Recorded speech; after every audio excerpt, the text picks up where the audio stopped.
Good afternoon, everyone. Thank you for joining us.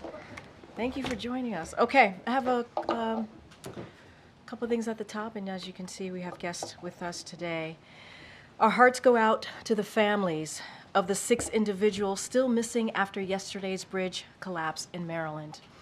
As authorities on the ground have confirmed, operations have shifted from a search and rescue operation towards recovery efforts. Secretary Buttigieg and Coast Guard Vice Admiral Peter Gautier just came from the Oval Office, where they spoke with the president about the situation on the ground. After he was briefed on the collapse, President Biden immediately instructed his team to move heaven and earth to aid in the emergency response and help rebuild the bridge as soon as humanly possible. Within hours of the bridge's collapse, President Biden spoke to Governor Moore, Senator Cardin, Senator Van Hollen, Congressman Mfume, as well as Baltimore's mayor and county executive.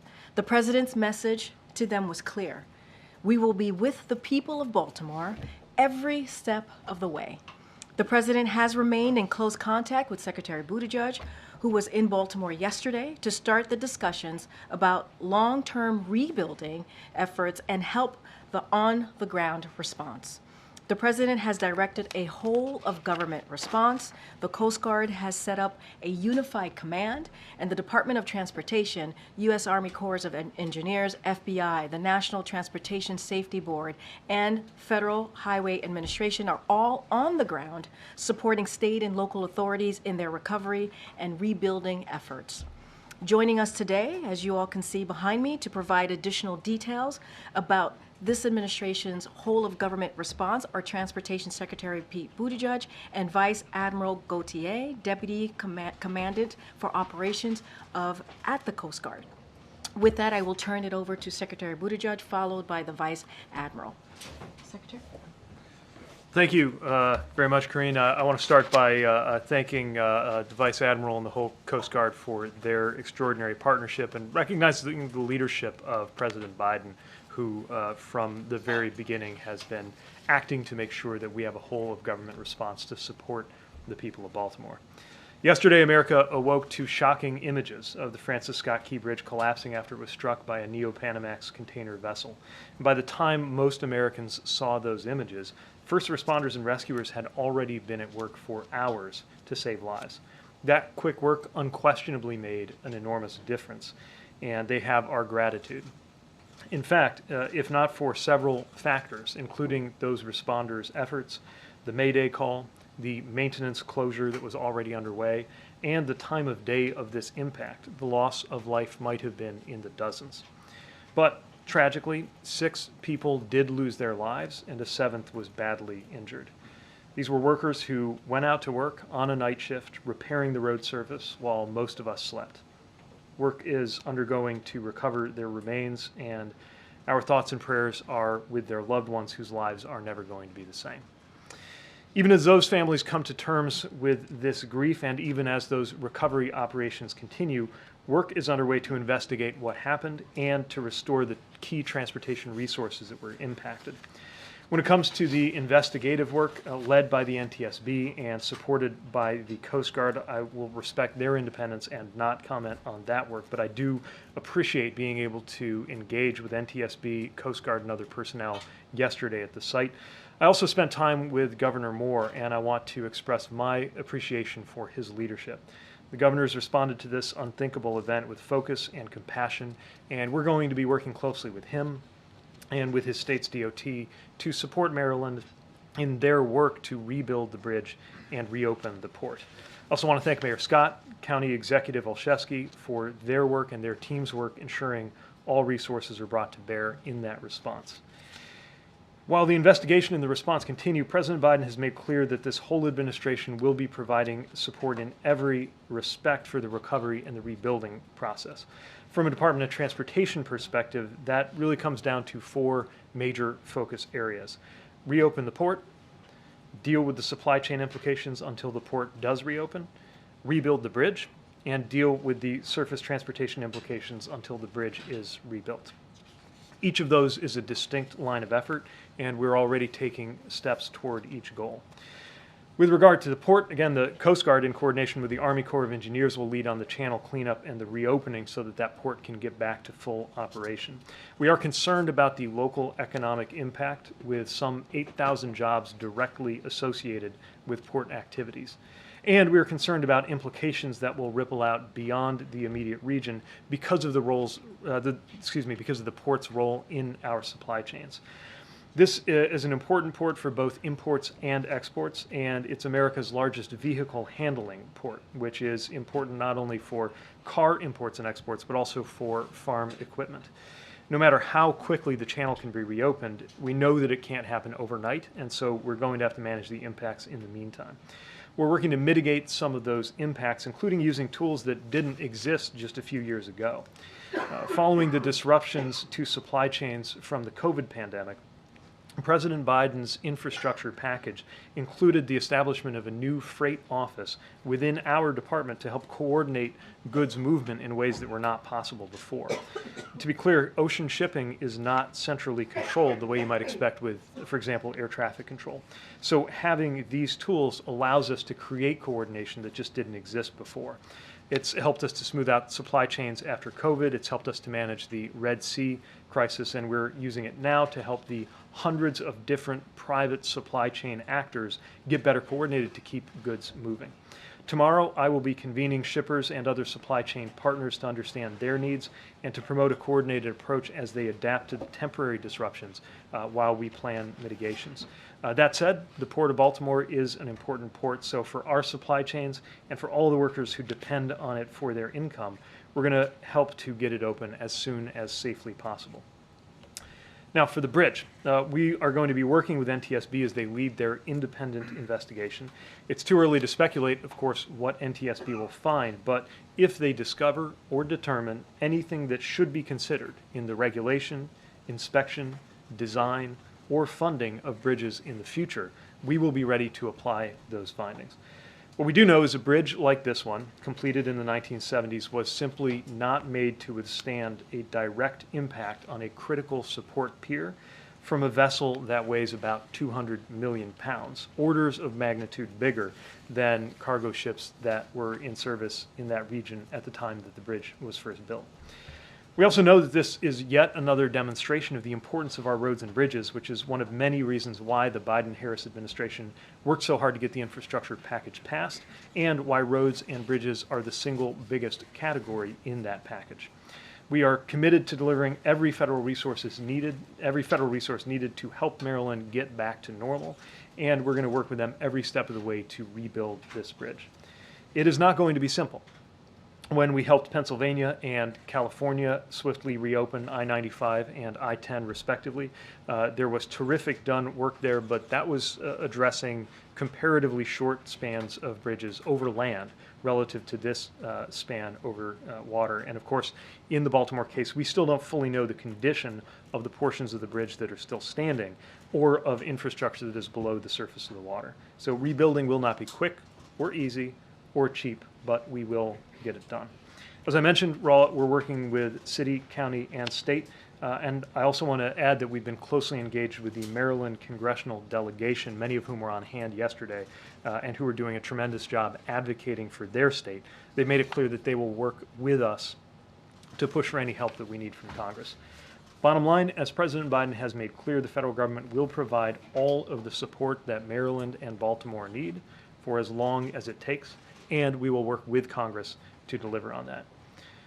I'll end with this. For the families of those presumed lost, for the people of Baltimore who are going to be feeling this closure in day-to-day life, and for everyone affected by the port closure and its supply chain impacts, the President and the whole government will be here with you until everything is rebuilt stronger than ever. Our country put its arms around Florida when the Sunshine Skyway Bridge collapsed in 1980. America rallied around Minnesota after the bridge there collapsed in 2007.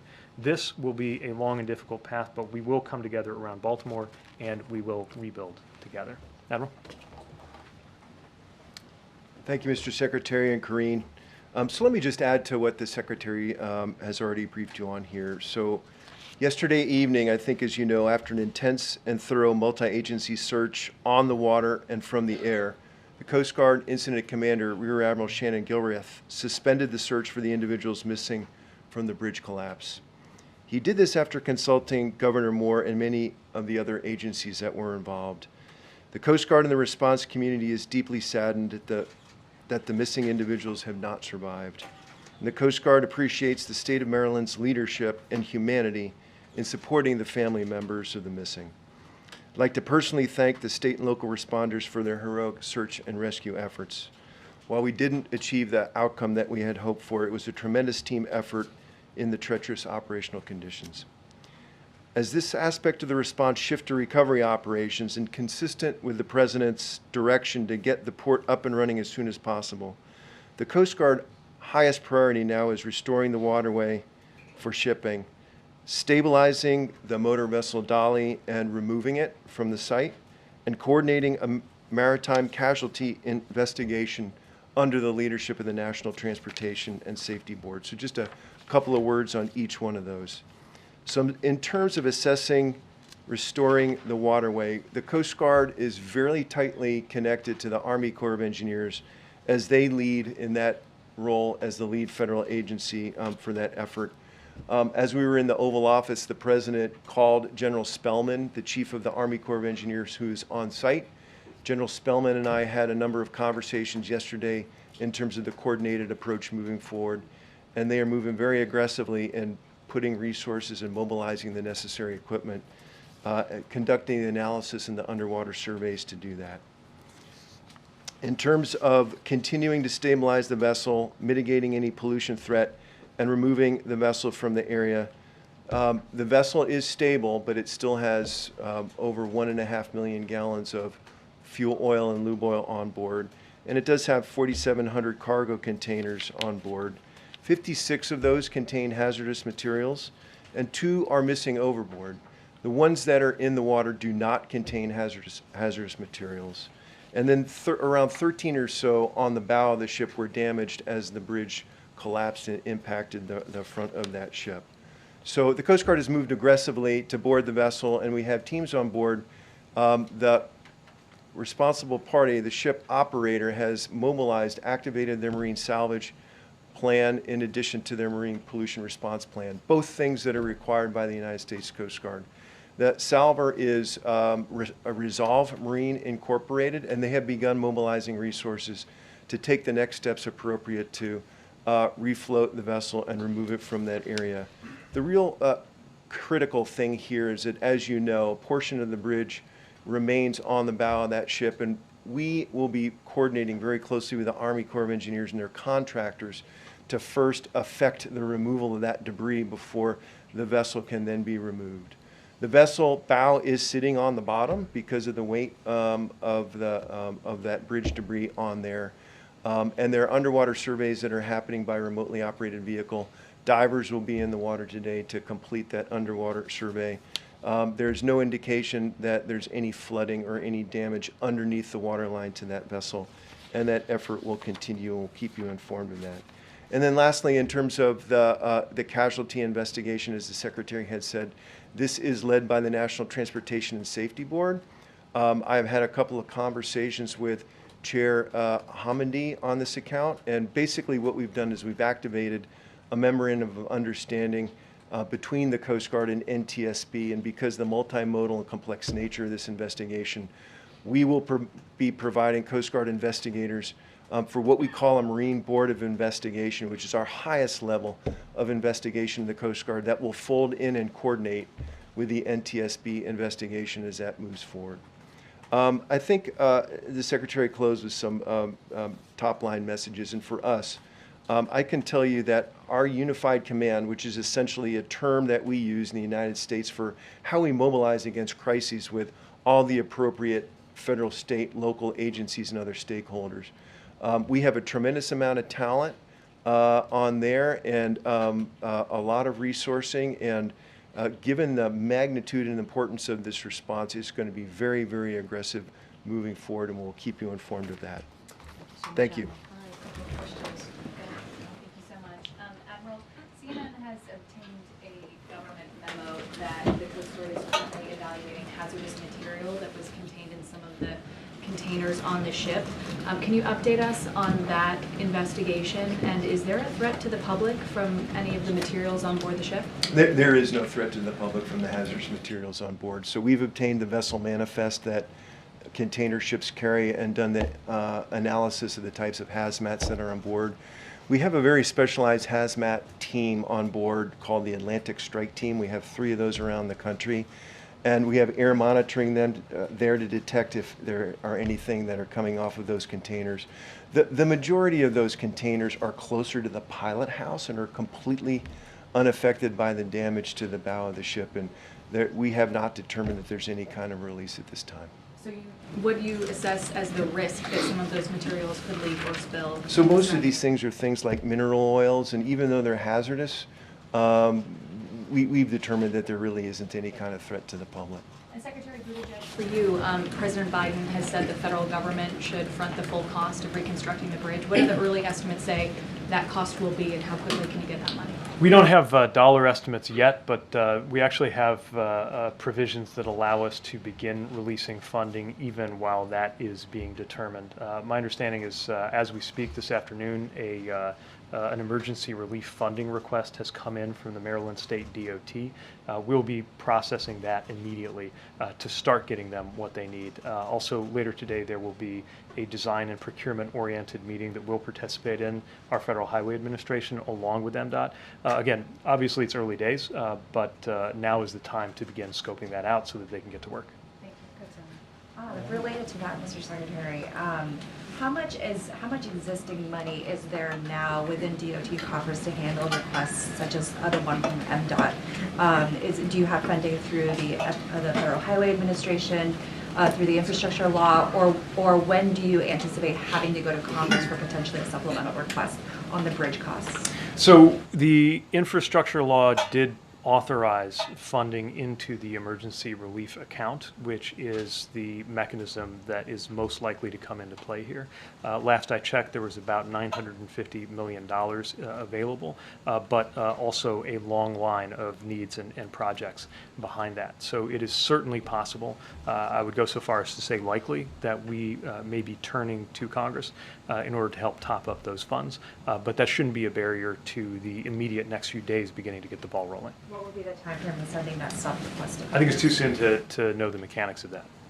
And for the Vice Admiral, can you discuss broadly just the safety of maritime shipping in general, and kind of the strength of the regulations that govern it, and particularly the inherent international nature of the maritime business could potentially create issues, especially if you have ships based in different countries with potentially weaker regulations. Can you speak to those broader issues? Yeah, absolutely. So despite what happened 36 hours ago in Baltimore, the maritime mode of transportation, merchant shipping, is an incredibly, incredibly safe mode of transportation, not just here in the United States, but worldwide. While we do have a regime of regulations that are just comprehensive in terms of the vessel conditions, the cargo that they carry and how they do that, the qualifications and certifications from the mariners who operate these ships, those are actually networked with a global set of regulations that we negotiate and uphold through the International Maritime Organization in London. So this ship was flagged by Singapore. That was the flag state administration. And I spoke with the administration in Singapore just a few hours ago. They'll be participating in the investigation. We do something called flag state examinations to ensure that even though these are not U.S. flag vessels coming in, we do an inspection to assure that they meet the high international and domestic standards that we demand. Secretary Buttigieg, I know that you said the rebuilding efforts are just beginning, but when it comes to the actual port, can you give us a sense of what the timeline would be for reopening? Is it days? Is it weeks? Is it months? And same for the bridge. Are we talking about weeks, months? Are we talking about years? Too soon to be certain. What I'll say in the case of the bridge is that the original bridge took 5 years to construct. That does not necessarily mean it will take 5 years to replace.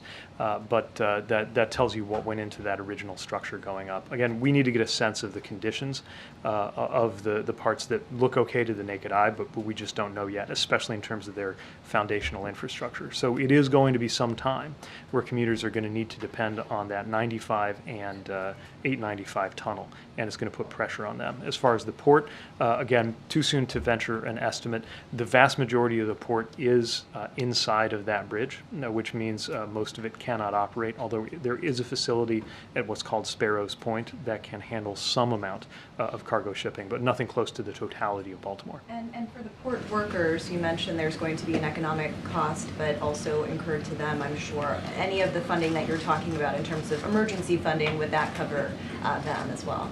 Yeah, this is a major concern. The President has directed the administration to find any and all resources that could come into play here. I don't know this to be an automatic eligibility for the emergency relief funding that I mentioned earlier, but we're going to turn over every stone we have, and of course beyond DOT, there may be other resources that come into play. And sorry, just one more quickly. Have you been in any communication with the owners of this vessel in terms of them paying some kind of consequence here?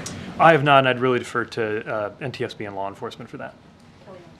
Mr. Secretary, do you envision that this would be constructing a very different bridge going forward? You referenced the 1970 state of affairs then. Do you believe it would be an entirely new span, and would you envision different safety mechanisms as you are assessing this at this point? I can't speculate on that. What I will note is that some of the other bridge collapses that were of these proportions, notably the Minnesota bridge collapse, happened because of a design flaw, and the bridge spontaneously collapsed. This is, of course, not that. This was the result of an impact. But we don't yet know what NTSB will find or how that might inform plans going forward. And based on what you've seen so far, do you recommend that any other spans take any steps based on what we've learned about however remarkably unusual it was for that impact? Do you think there need to be different steps to protect other spans going forward? Some modern bridges around the world, especially after the 1980 Tampa incident, have been designed with different features to mitigate impacts and protect their peers.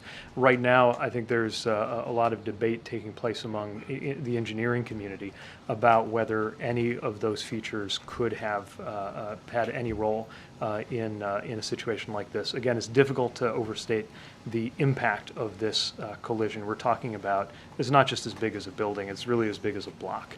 100,000 tons all going into this pier all at once. But one other thing I would add, more broadly speaking, is that the President's infrastructure package has the first ever dedicated federal fund for resilience. Largely that's been construed in terms of seismic resilience and resilience in the face of extreme weather events, but certainly something we'll be looking at going forward, knowing what we've experienced in Baltimore. And lastly, the status of the crew of the cargo ship, maybe the Vice Admiral is better suited for that. Are they still on board, and are they fully cooperating with what you need? The crew is cooperating with what we need. They remain on board, and predominantly an Indian crew with one Sri Lankan crew member on board, but they're still there and very much engaged in the dialogue and the investigation. To the Vice Admiral, are there any early indications of what caused the Dali to lose propulsion during its voyage, and what are some of the areas of focus so far when it comes to the investigation into the accident? Yeah, I think we all want to know as quickly as possible at least some initial findings, but I really need to refer you to the National Transportation Safety Board and their messaging in terms of moving forward very deliberately and on a factual basis to uncover some of those answers. Secretary Buttigieg, you talked about, how, the bridge simply was not built to withstand impact of this nature, but is it your view that the bridge was built strongly enough? Why didn't it have some of the defensive structures around the support column as many other bridges do? Again, I don't want to get ahead of any investigation either. I will say that part of what's being debated is whether any design feature now known would have made a difference in this case. We'll get more information on that as the investigation proceeds. Thank you. Secretary Buttigieg, you've been talking about the president vowing to pay for the cost of the bridge in full to expedite that rebuilding process, but are you going to go after the shipping company? Any private party that is found responsible and liable will be held accountable. I think our emphasis and the president's goal is to make sure that that process is not something we have to wait for in order to support Maryland with the funds that they need. And that's what these emergency relief tools can help us do. What could that accountability look like? Again, I don't want to get ahead of law enforcement, NTSB, or any of the other players here, but needless to say, there's going to be a lot of focus on that. Anybody who is responsible will need to be accountable. Rebuilding obviously won't be cheap, and you talked about possibly needing to give that supplemental request to Congress. How much money are we talking about? Just too soon to say. And just one question for the Vice Admiral. When it comes to getting the situation cleaned up and recovery efforts, what are the biggest challenges that you're facing and the kind of equipment that you have to move in? I think the main challenge here is, as you can see by the imagery on scene, is removing those large trusses and steel members off the bow of the ship. Once that happens, we'll have the underwater survey complete in terms of how that vessel is connected to the bridge pier there. But I think once that's done, I think the salvors will be ready to do the necessary actions to refloat that vessel and remove it. On the contents of the ships, or on those 4,700 containers, besides the fuel and oil and hazardous materials, can you give us some general categories of what other goods are on board? Oh my goodness, in any given container ship, you can have a very, very wide range of packaged materials, consumer goods, and many, many other things. So it's going to be a very, very broad cross-section of cargoes. Okay. And then on the other ships that are stuck in the port, can you talk a little bit about what coordination is being done with those ships and what kind of cargo they have and where they're bound for? Yeah, absolutely. So I think we can give you some more specifics on the ships in the port, but I think roughly we've got about a dozen ships that remain in the port that are unable to get out. The majority of those are foreign flag vessels, and I think just sort of typical of what we see in the port of Baltimore in terms of dry bulk carriers, car carriers, and other things. There are a number of Maritime Administration ships that are there as well. And then Secretary Buttigieg, on regulations and requirements, are you discussing waiving any regulations or requirements to help speed along the reconstruction of this bridge? Too soon to say what exact administrative issues may come up, but certainly we have a clear direction from the president to tear down any barriers, bureaucratic as well as financial, that could affect the timeline of this project. Thanks, Karine. Just for the Secretary, you mentioned you were meeting with shippers and supply chain operators tomorrow, but just sort of curious about your early assessment so far. Do you expect the closure of the port to lead to a full-blown supply chain crisis, or what is your early assessment so far?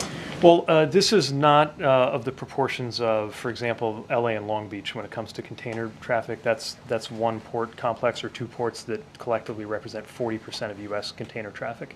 It's nothing like that, but it is an important port and an important system of the East Coast ports. Now, a lot of the goods that come on or off there go as part of runs where ships also visit the ports of New York and New Jersey and Virginia. And so right now, I think there are already diversions taking place to those and other East Coast ports, helping to absorb some of that need.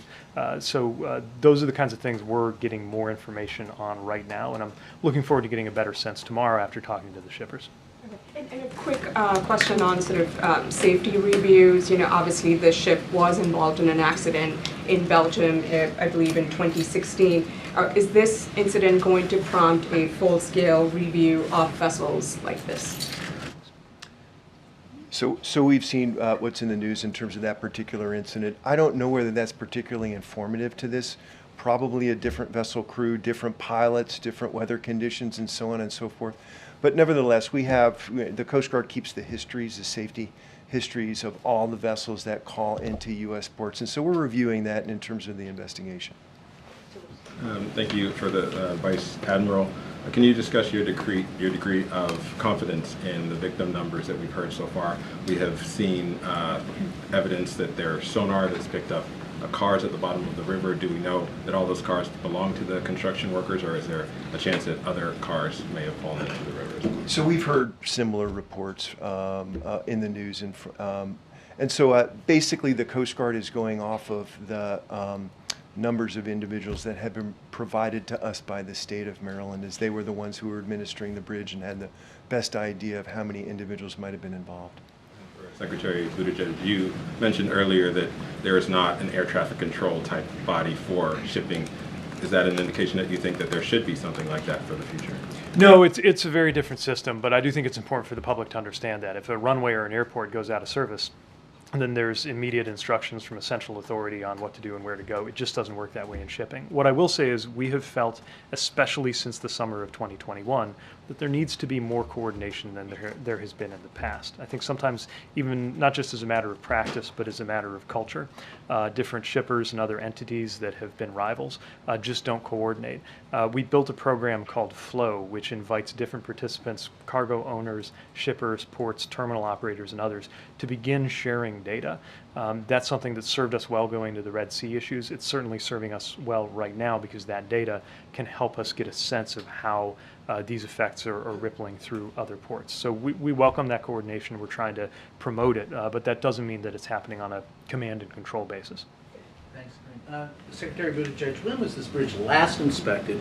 Was it on a list for replacement? It's more than 50 years old. And can you give us a ballpark figure of when you'll reopen the port? You said 5 years on the outside to rebuild the bridge, but just ballpark it for me. Days, weeks, months, years to reopen the port. And finally, what's the estimated economic impact for the closure of this port and the downing of this bridge? So on the first one, I'll refer you to the state. They'll have the most up-to-date information on the bridge. They inspected it, but what I'm asking, was it on a list of, and they noted it was 50 years old, and they also noted that it had some questionable parts to it, but was it on a list to be replaced with the infrastructure bill?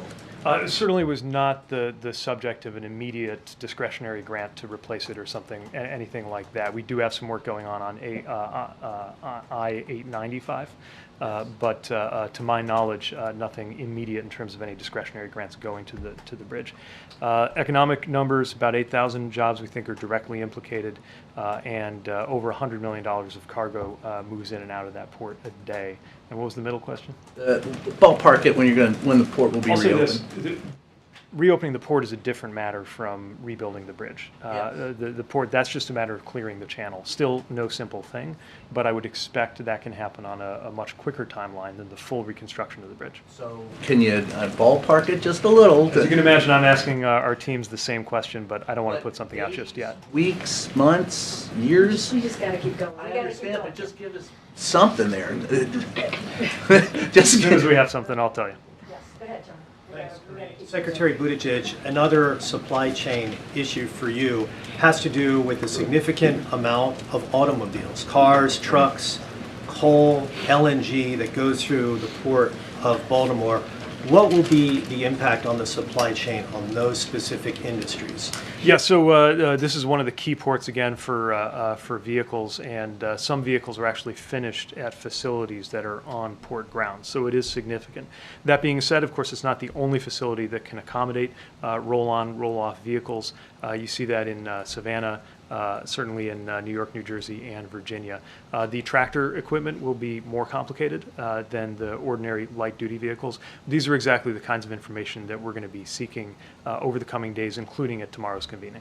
And you expect, because of those supply chain issues, that we could see impacts on the U.S. economy as a result of those supply chain issues? You know, we want to get a little more fidelity on how disruptive it can be. Again, we're not talking about a single point of failure that it's the only possible place to get through, or even something that is as impactful as some of the issues that affected the Panama Canal, for example. This does not automatically mean that a trip to the East Coast has to be substituted with a trip to the West Coast, which would be much more of a cost impact. It can probably be accommodated up and down the East Coast, but the effect clearly will not be trivial. Thank you. Mr. Secretary, you said that you had received a request for emergency funding from the Maryland authorities. Can you tell us what that number was? Those don't necessarily include a full estimate of the cost, but they do make it possible through what's called a quick release authority for us to start getting dollars out.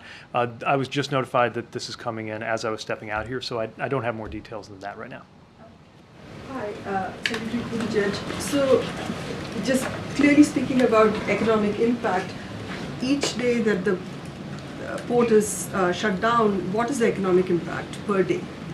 Well, again, there's between, last I checked, between $100 and $200 million of value that comes through that port every day, and about $2 million in wages that are at stake every day. And that's one of the areas we're most concerned about. It's one thing for a container or a vehicle or a sugar shipment to be absorbed or accommodated somewhere else, but these longshore workers, if goods aren't moving, they're not working. Now, right now, there is work taking place, even inside of that bridge, because of the work that has to be done to offload some of the vehicles that are stuck there and get that back onto surface transportation to go out to other sites. So they're likely working right now, but that work won't last long, and that's one of our main areas of concern. And for Vice Admiral, thank you very much. So when you look at CFR, the Code of Federal Regulations, you earlier talked about how you inspect these vehicles, right? The Coast Guard inspects these vehicles. Is it done on a regular basis to see if all of those items are, being followed, or do you do spot checks? Pretty thorough. So every ship that comes to a United States port has to report to the Coast Guard and Customs and Border Protection 96 hours in advance. What we do then is look at cargo, look at the vessel history, look at the individuals on board, and we'll put them through a risk matrix to determine, based on their past history and another set of factors, on whether we should board and inspect or not. But it's a pretty thorough process. Vice Admiral and Mr. Secretary, when does cleanup begin? Because we're hearing after the first stage of rescue and recovery, cleanup begins. And the question is, once cleanup starts, will there be at least one channel to come through because of the importance and the uniqueness of this port, not just for Baltimore, but for the country, to include the Midwest with the farming equipment that goes on the CSX line that's right there? And also, how are you going to push back to Republicans who don't want anything to go through from this Biden administration budgetarily when the president says he wants to pay for everything? I'll take the latter and leave it to you on the channel if you want. Look, infrastructure is, or at least ought to be, a bipartisan priority. I know that partisanship has gotten in the way of some important functions and expenditures, but I would also note that the infrastructure package that was passed is known as the bipartisan infrastructure law for a reason. Some, not all, Republicans crossed the aisle to work with President Biden and work with Democrats and get this done. It is our hope that that same spirit will prevail here. And I would also remind any member who might find themselves on the fence when any requests that might come through materialize, that today this is happening in Baltimore, tomorrow it could be your district, and we really need to stand together, red, blue, and purple, to get these things done. And what about the channeling? The cleanup and the channeling, that's right. So in terms of cleanup, in terms of the debris assessment removal now, again, the Army Corps of Engineers under General Spellman are being very aggressive in mobilizing equipment, beginning the underwater surveys and the necessary actions in order to first understand what they're facing in terms of challenges with not just the debris on the surface, but underwater. So they can give you an idea on sort of what their assessment looks like. So we can safely say the process for cleanup and possibly opening a channel is already underway because you are assessing what's going on down below? So Admiral Gilrath, the Coast Guard Incident Commander, and General Spellman for the Army Corps are very tightly linked and coordinated on the necessary actions to do this. Not waiting in order to begin this process. Now, we do need to be sensitive because the state of Maryland is conducting the body recovery operations in and around the same area where the debris assessment removal needs to take place. But again, in terms of those details, Army Corps is best to answer that. Thanks. Good. Yeah, thanks, Greg. Mr. Secretary or Vice Admiral, what kind of changes could this lead to the operations at the ports? Like, could we see tug escorts going through for bridges like this? And would that make a difference in this? For us, again, I think it's too soon to speculate whether any design feature or other practice would have made a difference, but that's the kind of thing that NTSB does, and they do it well. At the end of their investigation, they issue recommendations which often become part of policy, design, or even technology for the future, and it's part of why we'll be very interested in their work. Thanks, Karine. Mrs. Secretary, can you tell us if you are seeing any impact on inflation? And you said that the bridge was not made to withstand such an impact, but should it be reinforced during the past decades? So again, I don't know how a bridge possibly could withstand the forces that were at play when this vessel, about the same size as a Nimitz-class U.S. aircraft carrier, struck the key support beam for that bridge. But we will always, as always, learn from the NTSB investigation. What was the first bit? Impact on inflation? Too soon to say. I think this is definitely a different ballpark from what we saw with the West Coast issues in 2021. But that's part of what we hope to gather more data on soon. I will say, a lot of the disinflation that we've seen has been a result of the work that the president led to improve and smooth out our supply chains. So we see a clear relationship between supply chains and inflation. But this is more localized and more specialized than what we saw in 2021. All right, good. Secretary Buttigieg, have you or the president been able to reach the family members of the 6 victims, or do you plan to try to contact them? First of all, our hearts and our thoughts are with them. I know right now they are shifting from yesterday, where they were really in the mode of hoping for news, to today facing the worst kind of news you possibly could. I can't speak to anybody else's conversations with them, other than that I know Governor Moore spent time speaking with them. For the Vice Admiral, you had said earlier that there's a process by which the Coast Guard will keep track of ships that may have been involved in previous incidents. And we already know that the Dolly was involved in a previous incident, not similar to this one, but an incident nonetheless. So was the ship on the radar for the Coast Guard in terms of, keeping an eye on it? And if not, a second follow-up question is if ships have already been flagged, if you will, for having been involved in incidents, what's the process for that when they're coming into a United States port? So maybe I'll answer the first part of that question first. It's the same process for every ship. We get the notification 96 hours in advance of arriving at a U.S. port. We do an examination together with Customs and Border Protection, a review of the histories of these ships and other factors, cargoes that they carry, and so on and so forth, to do a risk ranking and then make a determination about whether a local Coast Guard team, and CBP participates as well, whether we should do a boarding and do a safety examination there. In terms of the history of the ship, again, I think this one incident that has been discussed within the media, I think we need to take that within context in terms of what may or may not have happened with a different crew on board, different situation, different pilots, and so on and so forth, maybe not related to the vessel condition, so to speak. But in terms of our examination, this particular ship had a fairly good safety record. Okay, thank you so much. Vice Admiral, thank you so much, guys. Thank you. All right, thank you. Have a great one. Thank you. Thank you, guys. All right, thanks, guys. Thank you so much, Vice Admiral. Thank you so much, Secretary Buttigieg. All right, I have a couple things at the top before we continue with the briefing. So it's just a few more updates here to share that and then, as I said, I'll take some questions. So last night, voters in Alabama made their voices heard and voted overwhelmingly for Marilyn Lance, who made clear that she would fight to protect access to reproductive health care, including IVF. It was a decisive victory in a long-held Republican House district, and the president congratulates her on her win.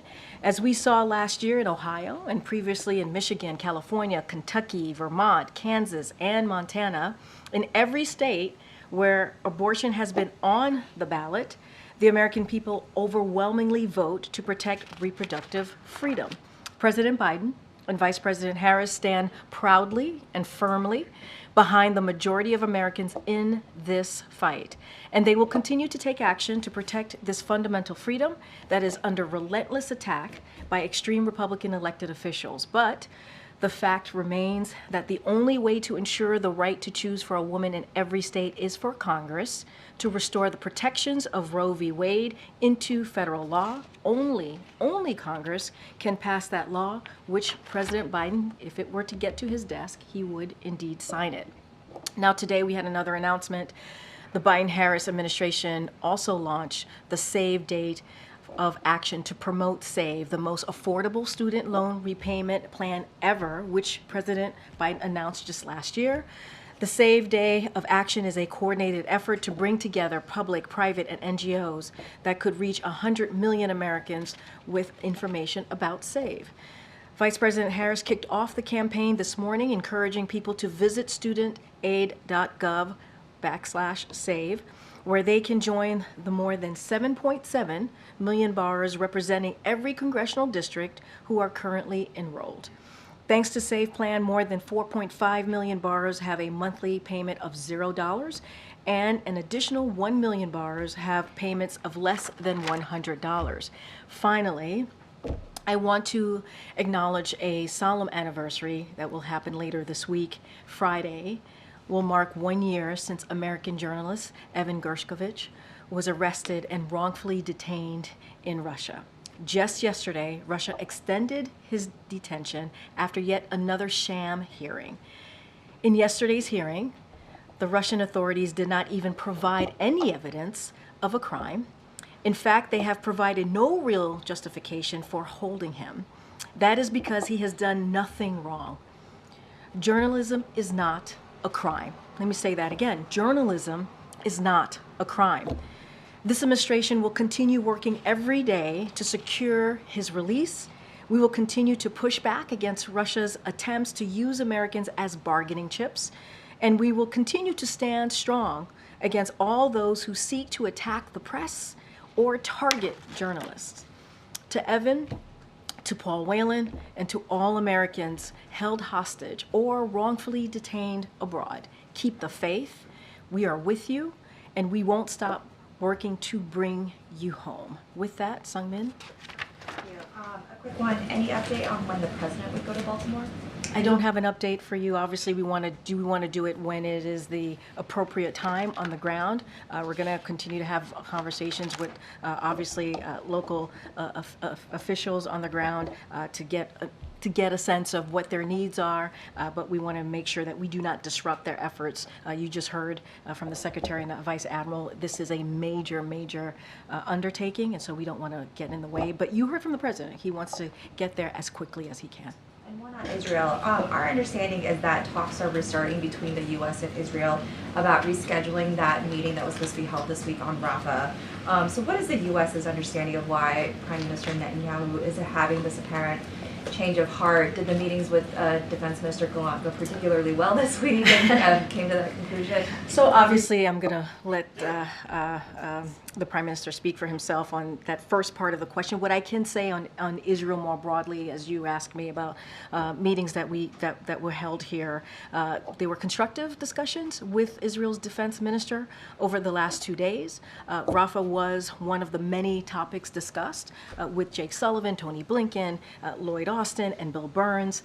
The Prime Minister's office has agreed to reschedule the meeting dedicated to Rafah. So we're now working with them to find a convenient date that's obviously going to work for both sides. But his office has agreed to reschedule that meeting that would be dedicated to Rafah, which is a good thing. Okay. Thanks, Karine. And actually on that note, we had received a statement from the Prime Minister's office saying that Netanyahu did not approve the departure of the delegation to Washington, so disputing that they've agreed to the rescheduling. Could you just talk about what might be going on? So look, I would say that as we are working to set a date, the Prime Minister's office agreed to reschedule this meeting. You saw that the Israel Defense Minister was here for 2 days, extended a day, and added another day to meet with Jake Sullivan, Tony Blinken, Lloyd Austin, and Bill Burns. So that is the conversation that we're having. We are working to convene that meeting, an important meeting on Rafah, and when we have a date, certainly we'll share that with you. That is what we know from our side. And what is the message that Defense Secretary Austin had to Gallant about the alternatives in Rafah? I'm just not going to get into specifics of those conversations. Obviously, as I just stated, Rafah, the operations, the military operations more broadly, Rafah was indeed discussed, but I'm just not, as topics obviously that were discussed, I'm just not going to go into further details. And have talks for that hostage deal and ceasefire, have they reached another stalemate, and what are the sticking points on it? So I can confirm that talks continue, and we are, the United States aid is actively engaged in those conversations. We remain hopeful that we can broker a deal to secure the release of hostages and establish a temporary ceasefire. This is something that we've been asking for some time. A ceasefire and this hostage deal obviously would allow us to bring home some hostages to their family, to their loved ones, and they include American hostages as well. And as well, bring into Gaza that all-important humanitarian aid that is needed in Gaza on the ground. I don't have anything beyond that, but we can confirm that we continue to have this incredibly important conversation on getting that hostage deal, which would lead to a ceasefire. Following up on what Selena was saying, Karine, does the administration believe it was able to convince Israeli officials to take a relook at a potential Rafah operation after the series of meetings that he had with the administration? So look, I mean, Rafah obviously was part of the agenda, their military operations, and so I'm not going to go into detail. It is important that we have heard from the Prime Minister's office that we are going to reschedule and try to lock in this meeting with their obviously their folks on the Israeli government side and folks here, and so I think that's important. I'm not going to get into that. They I would say they discussed how best to ensure Hamas lasting defeat in Gaza and the need to protect civilians. So, of course, that was part of the conversation, but I'm not going to provide any more details beyond that. Is the president thinking about reconsidering sending arms to Israel, given the unfolding situation and the unfolding humanitarian situation in Gaza? There's nothing new there. That is not under consideration. As you know, we have done more to get humanitarian aid into Gaza with the airdrops. You know about the Pierre, and we're working with obviously with Israel to make sure that we get more of the trucks inside of Gaza. It is incredibly important. We know the dire situation in Gaza as it relates to humanitarian aid, but the most important thing here is to get that hostage deal, so we can get that humanitarian aid to get those hostages back home to their family, and it would. We believe would lead to a ceasefire, obviously, and so that is what we're working towards. We've got to get that hostage deal done, and we are actively continuing those talks. Restricting weapons to Israel should also be a top consideration. I'm not going to get into hypotheticals, into conditions from here. We've been very clear where we stand, and we'll continue to do so. We want to get that hostage deal done. The talks is active; they continue, and that is important to get the hostage deal, to get the ceasefire, to get that humanitarian aid into Gaza. It is incredibly, obviously, important as you all have reported the dire situation in Gaza, and so that is our focus. We're going to get that pier going. We're going to continue the airdrops, continue to get those trucks in, working with Israel on that. I just don't have anything else beyond that. Go ahead. On the Rafah talks, you said that both sides are working to find a new date that works with schedules, but what level of urgency does the administration assign to holding those talks? I mean, it's urgent. It's important. We've said that. The president has said that. The National Security Advisor was here at this podium saying those very words: the importance of making sure that there is a plan and that we protect civilians. You've heard us say there's more than 1 million Palestinian civilians in Rafah. About 1.5. We have to make sure that they are protected. But at the same time, we want to make sure that that Israel also makes sure that Hamas is no longer operating, right? And so that is important as well. But these talks will get us into a place where there is a plan, that we hear their side, they hear our side. I think the defense minister being here from Israel was really important for 2 days, having those all important, all critical conversations about Rafah, about military operations. I'm just not going to get beyond that. When we have a date locked in, certainly we would share that with all of you. There's been reporting that the talks could happen as soon as next week. Do you see that as feasible? I'm just not going to get into a set date or time here, but we want it to happen. Obviously, it's urgent. We think it's urgent. It's important to lock this in, and so we're going to work really diligent to make sure that happens. Go ahead, Kelly. Tomorrow the president will be in New York, and he is going to be with 2 former presidents. I'm not asking about the campaign piece of that. Could you speak to the historical significance or the stature of the moment to have 3 presidents together? And while he is in New York, you, I'm sure, have seen reports there was a New York City police officer who died in the line of duty. Any plan to acknowledge that officer? So a two-part question, but first about the historical significance of the president's being So let me, and I'm going to be really mindful, and I have to say this, there's a Hatch Act, I am a federal employee, I'm not going to follow the law and not comment on 2024 campaign, but I'll say a couple of things at the top, President Obama and President Clinton strongly support President Biden's leadership and obviously his agenda. All three have agree overwhelmingly on the issues that this president has been fighting for the past 3 years, including an economy that works for all, leaves no one behind, that is economy that's built from the bottom up, middle out, making sure that we protect our critical freedoms. That is something that they all three agree on, freedom to choose, or protecting our democracy. And so they are, of course, there are, of course, many conservative leaders in the country who oppose the dark vision put forward by extreme Republican officials that would drag us into the past, would trickle down, take tax giveaways to the rich, cuts Medicare and Social Security, radical abortion bans and attacks on the rule of law. That is not these three presidents. So we understand the importance of the three of them being together. Obviously, this is going to be an important event. I want to be really careful and not speak to a campaign event. Obviously, the campaign could speak more specifically to the broader significance of them being there. But look, these are presidents, two former presidents, the current president, that believe in what we're trying to do in the Biden-Harris administration, trying to move this country forward, trying to make sure we're protecting our democracy, protecting our freedom, building an economy that leaves no one behind. And I think that's what the most important here as it relates to the death of the officer. Look, our hearts go out to this officer who tragically lost his life in the line of duty. We're also praying for his family during this difficult time, who now has an empty seat at their dinner table. President Biden is deeply grateful for the sacrifices police officers make to keep our community safe.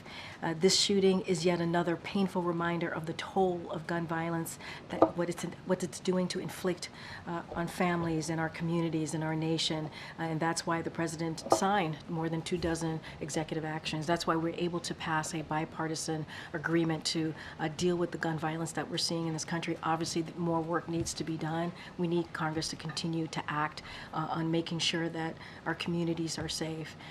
Again, our hearts go out to this officer and his family. It's a difficult time for them. Go ahead, Sabrina. Thank you. Do you have any comment on the decision by a federal appeals court today to continue blocking Texas's migrant deportation law as before? So a couple of things on that. Obviously, I want to first take a step back and just remind us how we got here. We have said from the beginning that SB 4 is an extreme unconstitutional law that will burden law enforcement and make communities less safe. We disagreed with the Supreme Court order yesterday letting the law go into effect, and we welcome the Fifth Circuit and their decision overnight pausing the implementation of it. Ultimately, we need real solutions, right? We need that decision, that negotiation proposal that came out of the Senate in a bipartisan fashion. We need that to move. We need it to move out of the Senate. We need it to move out of the House and to get to the desk of this president. And we believe that that bipartisan border security agreement would not only be the toughest, but it'd be the fairest. And it took us a couple of months to work on it. It got support from the Border Patrol Union. It got support from the U.S. Chamber of Commerce, something that you don't see nowadays. And so we are going to continue to encourage Congress to move forward. As we know, the former president, President Trump, told Republicans on the Hill to not move forward with it, to reject it, because it would help us, it would help Joe Biden, and it would hurt him. And that's not who we should be as a country. We should be where majority of Americans are. They want us to deal with what's happening at the border, and they want us to fix this immigration system.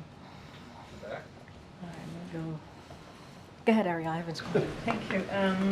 On airdrops and humanitarian aid, 18 people died in Gaza on Monday during an airdrop. 12 of them drowned trying to fish out food from the water. So Does the administration intend to continue with these operations? And if so, is there a way to make them safer, or should we just expect to see more people dying like that? So we express our condolences to the families of those who died, who were while trying to retrieve desperately needed humanitarian aid. We understand what's going on the ground.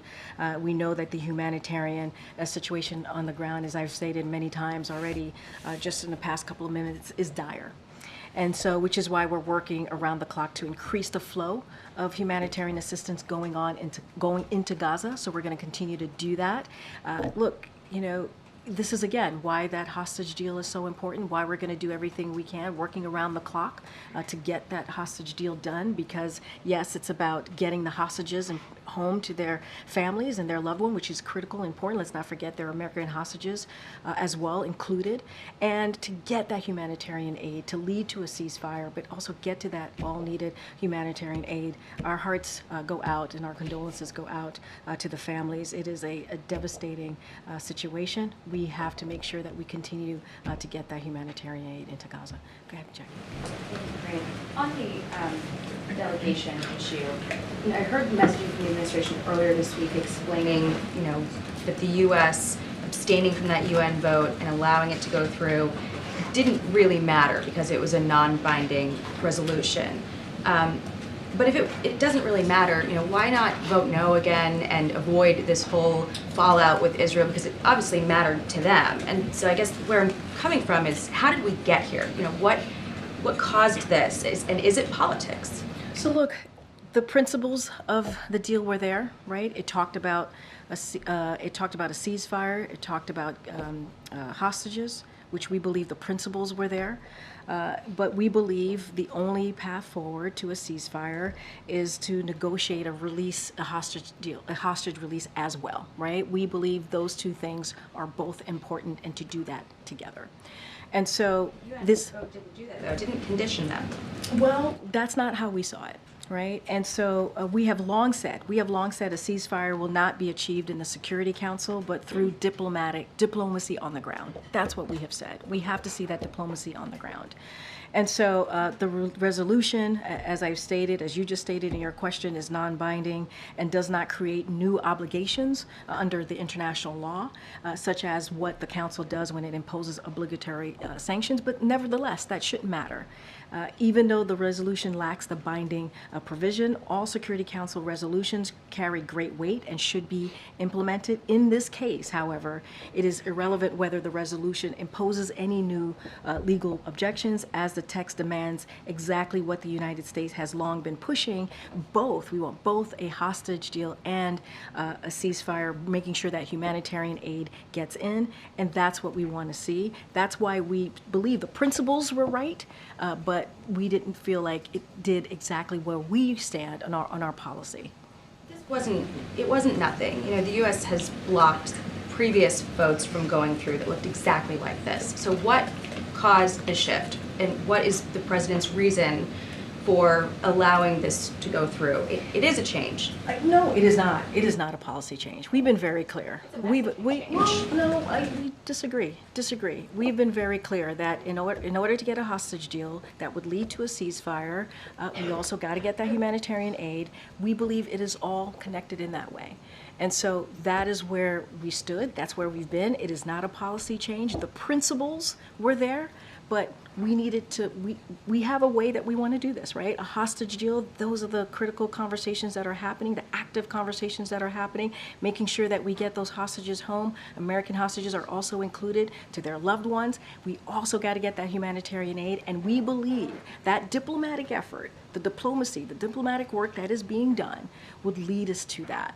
And so we've been very clear and steadfast about this, and that's where we're going to continue to be. This is linked to the president worried about losing support from Gen Z, or? Well, let me be very clear. This is not about politics. It's not. The president does not lead his national security or things that are the right thing to do in this sense, right? Getting that hostage deal, making sure hostages come home, including, as I said, over and over again, American hostages, getting that humanitarian aid into Gaza and making sure that we believe that would lead to a ceasefire. That is not about politics. That is about the right thing to do. This is why we continue those active conversations and making sure that we can get there. It is important to get this done. Go ahead. Why do you think that the United States, which is Israel's most important ally, seems to have so little clout right now with Israel? I disagree. I don't think that is the case. Our position is going to continue to remain the same. We have been really clear. We are committed to supporting Israel in its fight against Hamas. We've shown that. We are committed to that. We've said, Hamas has said that they're going to repeat, they've said this, they're going to repeat October 7th again and again until Israel is annihilated. And because we cannot expect Israel to accept a situation in which their citizens continue to live under that threat. At the same time, it's critical that Israel do everything possible to protect civilian casualties and conduct operations. Look, we are having those diplomatic conversations. You just heard me lay out how the Israel defense minister was here. He stayed for 2 days. He met with Jake Sullivan. He met with Lloyd Austin. Those are high level, those high level conversations, and that is important. And the Prime Minister's office said that they want to reschedule this meeting so that we can talk about the Rafah operations. We welcome that, and we're going to work with their teams to make sure that happens. You have made it clear that you think a land invasion of Rafah is a mistake. Netanyahu has made it clear that he's going to go ahead and do it anyway. So I'm just wondering. But wait, they have agreed to come and have a discussion about that. That's important too. We can't miss that. We can't miss the fact that there's an agreement to have a meeting here to talk about the Rafah operations. That is what we're going to do. The Israel defense minister was here for 2 days. For 2 days, that was on the table. Was part of Rafah operations. Was certainly Rafah was certainly one of the agenda items. That's important. So conversations are happening. We're going to set this date in the upcoming days to have this meeting about the Rafah operations. We're going to share our side. They're going to share their side. And that's what you do. That's what diplomacy is about. And I think that's also really important. I know I have to wrap. This has been a very long briefing. Is the President concerned about the college Go ahead. I haven't called financial you. I aid haven't called delays? you. Go ahead. Thanks, Karine. Has the President spoken with or plan to speak with those that were rescued from the bridge collapse or to the families of those who were lost? I know Secretary Buttigieg was just asked that question. I think it might have been one of the last questions he got before leaving here. Obviously, as I started off this briefing, our hearts go out to the families of those six people and who are now missing, and I can't imagine how hard it is for them right now. And so I don't have anything to read out to you about a president conversation or a call, but we're thinking of them, and this is a president that has always said he will be there for that family. I just don't have anything else to share. And the Republican National Committee has been asking those seeking employment within the organization if they believe the 2020 election was stolen, serving as an apparent litmus test for hiring. Do you have any comment about this kind of prerequisite? Yeah, I mean, I want to say a couple of things. I want to be mindful not to comment on 2024, but I'll say more broadly, this is a president that believes in the rule of law, believes that the need to respect the officers who put their lives at risk on that day, and to keep everyone safe. We saw what happened on January 6th. Some of you covered that. Our democracy was under attack. We lost lives, and it is what we saw was because of the dangerous conspiracy theories. There were people, 2,000 folks, right, 2,000 people who were mobsters, who were mobs, and they were there because they didn't believe in a free and fair election, and that's why they were there.